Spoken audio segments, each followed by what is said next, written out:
Welcome to Friday Morning Live. Coming up this morning, Hurricane Dorian's impacts were widespread across the state and much of the East Coast, but people weren't the only ones affected by the storm.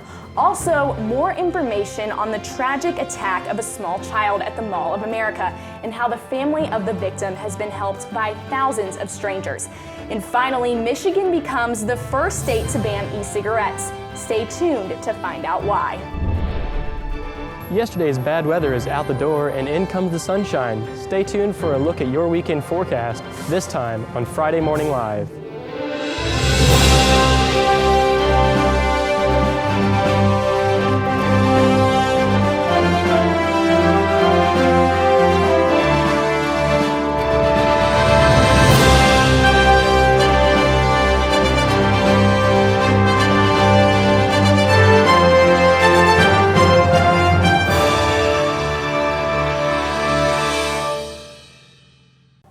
Good morning, Gamecocks. I'm Hannah Perella. And I'm Kendall Smith. Thanks for joining us this morning.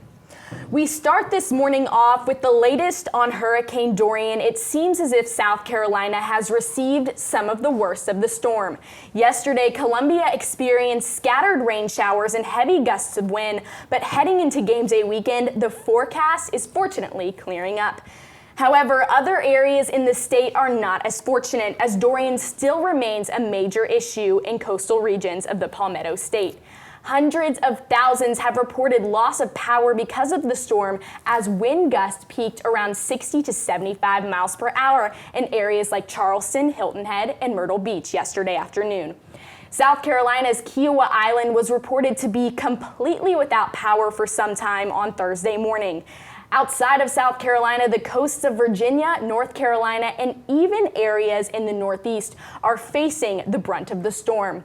Relief efforts for coastal regions of the United States and the Bahamas are currently underway. People weren't the only ones fleeing the coastline. Hundreds of shelter animals from coastal South Carolina arrived in Delaware ahead of the storm's landfall. The News Journal of Wilmington reports the animals were moved from shelters at risk of flooding. Nearly 200 animals were airlifted from the coast and picked up by Brandywine Valley SPCA early Tuesday afternoon. About 150 other animals were expected to arrive late that night via land transport from Best Friends Animal Society. The animals may be up for adoption throughout New England later this week. Brandywine says the lessened South Carolina shelter populations will make space for local pets impacted by Dorian. In the wake of a tragic attack on a child earlier this year, the public has come together and helped a family in need. In April, 5-year-old Landon Hoffman was thrown from a balcony at the Mall of America in Minneapolis. Landon suffered multiple severe injuries as a result of the seemingly random attack and was only just released from the hospital earlier this week. Landon's family extended their sincerest thank yous to, quote, all who prayed for us and loved us over the past 4.5 months. After word of Landon's attack spread through the media, over $1 million was raised in an online fundraiser to help Landon and his family. He is now focused on adjusting back to home life and preparing for school. Michigan has become the first state to prohibit sales of most flavored e-cigarettes in a bold move to curb the underage vaping epidemic. The ban will cover both online and in-store sales of all e-cigarette flavors except tobacco. It will likely take effect in a few weeks and allow businesses 30 days to comply. Governor Gretchen Whitmer said the goal is to get flavors like Fruit Loops, Fanta, and Nilla wafers out of the hands of children and teens. Leading public health groups applauded Whitmer's move. In a joint statement, several organizations, including the American Heart Association and American Cancer Society, called Whitmer's action necessary and appropriate. The popularity of e-cigarettes among teenagers has skyrocketed in recent years. In February, the Centers for Disease Control and Prevention reported a 78% increase in high school students vaping from 2017 to 2018. Yeah, I definitely wonder what states will follow suit. It should be interesting to find out. Coming up, we'll have a look at your entertainment news, so stay tuned. Hello and welcome to Monday Night Mashup. Welcome to a special first edition of Carolina Calendar. This is News Wrap. All that and more coming your way on Friday Morning Live. I love News 4 because it's helped me realize what I want to do after college and my career and really gotten me close with everyone around me. Workers were inspecting the hole Tuesday and discovered the 2 by 3 foot wide tunnel. What just happened? We're in single digits up in Minneapolis and Chicago, 4-degree high for today. I love News 4 because I get to do what I love, predict the weather. I get to make my own weather models, and I get to hang out with a lot of great people here. It's a really great time. It's gonna be looking pretty nice. Low 60s is your high, 60 for today. I love News 4 because it's a great professional experience. It gives me stuff for my reel, and it's such a great community. I just love coming here every single week. Looking forward to working with everybody and seeing everybody. We hope to see you again next semester, but until then, make sure to tune into our Facebook page for videos posted throughout the week. No matter what you do in news or in SGTV in general, like, you can find something for you and find something that, you know, you like and also is going to help you further your career.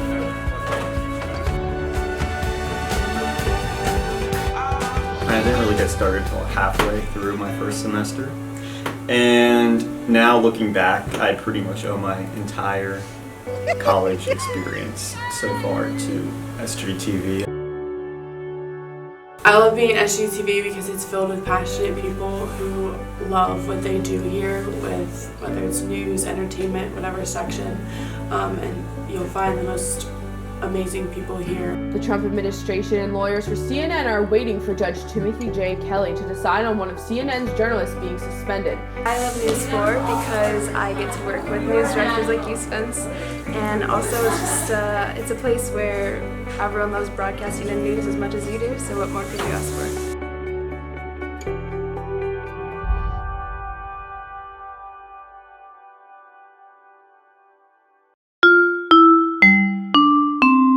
Welcome back to Friday Morning Live. We're here with Michaela Lopez with some entertainment news. Michaela? Thanks, Hannah. Kevin Hart is back in recovery after an almost fatal crash this Labor Day weekend. The 40-year-old comedian and two friends were involved in the crash Sunday morning in the Malibu Hills. Hart suffered severe back injuries and underwent surgery Sunday night.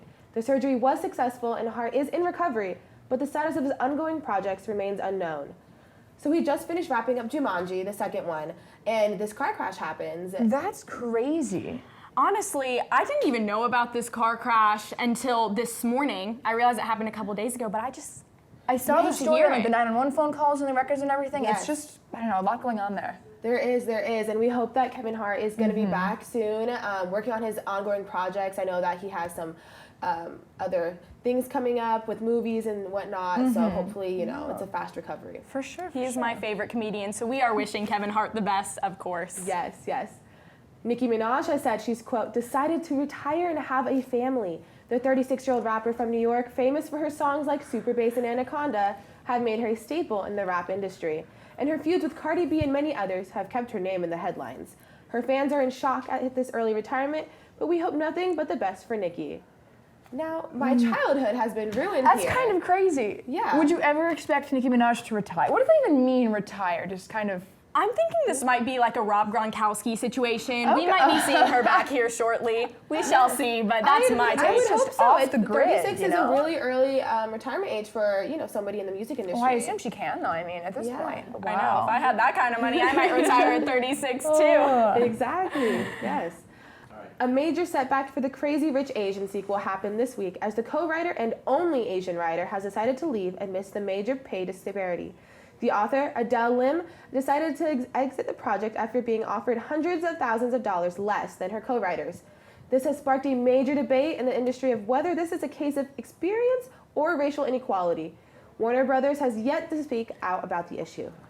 This is kind of crazy, I think, especially considering she's the author of the original book. The first movie is based off of the book that she wrote, and now she's being... It's just crazy to me to even think about. Like, I don't know. It's disheartening. It really is, and I think that, you know, when you have one Asian writer in an all-Asian cast movie, they're there to give the most organic feel to the movie, 100%. And, you know, she has a lot to put into it, and should be, you know, put up there with all the rest of them. But there is, you know, caps on experience, whatnot, and how long you've been in the industry. Exactly. It's just a debate for the movie industry now. It is. It's something interesting to hear, especially since, I don't know, the first one had so much talk for it being so racially diverse and really working with that. And Michaela, what's next? Big name Scarlett Johansson has also stirred up controversy after defending the alleged sex offender Woody Allen.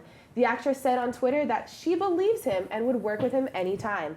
Allen has not yet been convicted of any charges and maintains his innocence. Now, this is really interesting because Scarlett Johansson has been in the news for causing a lot of controversy, especially with this Me Too movement and you know how fragile the situation is. And Woody Allen, with all his allegations, is still a hot topic. So her saying this is really big now for her, and big. Could be beneficial for him, though. I mean, I'm sure he Needs all the appreciates support, the support. Yes, definitely. We'll have to see and stay tuned and see how that goes. And now here's Sydney Edwards with a new segment called What's Going On. Michaela, thank you so much for joining us today. Thanks, Michaela.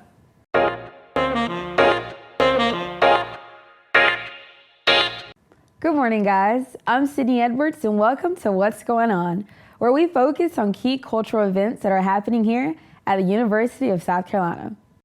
Wednesday can be just a regular midday week for some people, but here on campus, students celebrate getting over the hump just a little louder. I present to you Hip Hop Wednesday. On certain Wednesdays of each semester, students, faculty, staff, and community partners gather on Green Street as our DJ drops the latest hip hop music. This event is put on by the Office of Multicultural Student Affairs for all students to socialize, eat, and just take a midweek breather. Why do you guys enjoy coming to Hip Hop Wednesday? I enjoy coming to Hip Hop Wednesday because the vibe here is just really great, and helping out with different organizations and clubs is also great. So just going off base what she said, just like the vibes and the music and, you know, everyone coming together and just having a good time. So what would you say to someone who's nervous about getting out there and mingling with all of those people? Well, you know, everybody likes music, so if there's one thing we can all bond over is music. So, you know, you find somebody that likes the same song as you, go out there, talk to them about the song, talk to them about music, you know, go out there. For me, it's more of like, you only live once. You got music playing, I mean, you know the song, you might as well go out there and dance, you know what I'm saying, have fun. Like, you're gonna live one time, you might as well, you know what I'm saying, make the most of the situations you in, have fun, mingle with people. Yeah, with Joe, like, just have fun, like, be yourself. Music is like one way to interact with other people. Like, just try to get yourself out there, let yourself be known, let your presence be known. So what artists do you guys look forward to hearing out here? See, I hope that we can hear some DaBaby, you know, he's coming here very soon. So, you know, get everybody hyped up, you know. J. Cole, but they played a little bit of J. Cole on the London song, but some more J. Cole would be great if we played some. I have to go with my boy Playboy Cardi. Whole Lot of Red coming out soon, so if they come out here and play this music, you know, that'd be real cool. Well, there we have it, guys. I hope to catch you turning up on Wednesday, and I hope you enjoyed this first episode. Be sure to stay tuned so you can know what's going on at USC.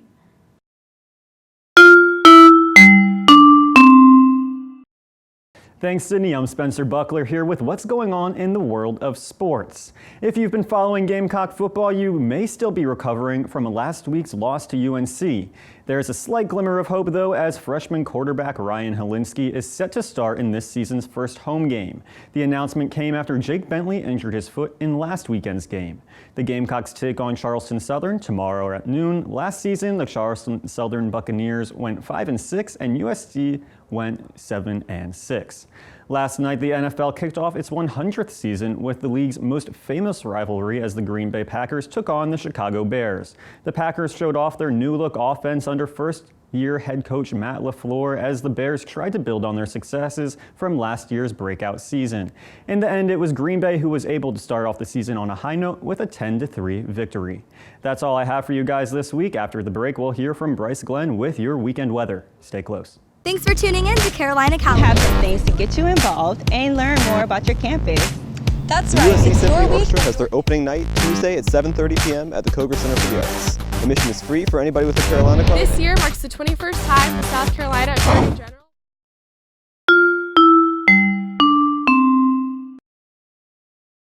Welcome back to Friday Morning Live. We are here with our weatherman, Bryce. Thank you so much for joining us this morning. How are you today, Bryce? I'm doing very, very good. Very good indeed. Glad to hear. Now, I know the football game is coming up tomorrow. It is First one of the season. It's pretty hot out there today. How do you think it's going to be looking up this weekend? It's going to be even hotter out there tomorrow with that football game. Make sure you're staying hydrated, drinking plenty of water because those temperatures will jump. See, Hurricane Dorian is moving north, and with it is taking those clouds. That sun is coming out, and we're going to have a nice big temperature jump into the weekend, leaving us with a very, very warm weekend. As you can see, Very hot temperatures up in the upstate. As you can see, 94 in Greenville, 92 in Rock Hill, and 93 in Greenwood. As we move down further south in Columbia here, we're at 96, very hot out there today. 91 in Florence, 94 in Aiken. If we move a little bit further south in Sumter, we are at 93, 94 in Orangeburg. A little bit cooler on the coast at 88 in Myrtle Beach, 92 in Charleston, and 90 in Hilton Head. For our week forecast, Friday, like I said, very toasty out there today, 95 degrees. Saturday, that heat's not going anywhere, staying nice and sunny and hot at 97. And for Sunday, staying hot, more clouds might move in the afternoon at 96 degrees. We're going to have a 95 at Monday with some clouds, possible storms in the afternoon on Tuesday at 94. Same idea Wednesday with some possible showers at 94 degrees as well. Thank you so much, Bryce. It's looking to be like a crazy week out there, a lot of high numbers. I know, the 96-degree weather for tomorrow definitely scares me a little bit with game day. Oh, yeah. Do you have any words of advice for those that are heading out to Willie B tomorrow? Absolutely. Make sure you drink plenty of water tomorrow. It's going to be extremely hot, and make sure you stay hydrated and stay healthy, folks. How about that sunscreen, though? Don't forget about that, because we don't want anybody burnt to a crisp. Make sure it's a good game no matter what. Thank you so much, Bryce, and thank you so much for tuning in to Friday Morning Live. Make sure to follow us on Twitter at SGTV News 4 to keep up to date on all things USC. For SGTV News 4, I'm Kendall Smith. I'm Hannah Perella. And I'm Bryce Glenn. Have a good weekend, Carolina. Forever to be.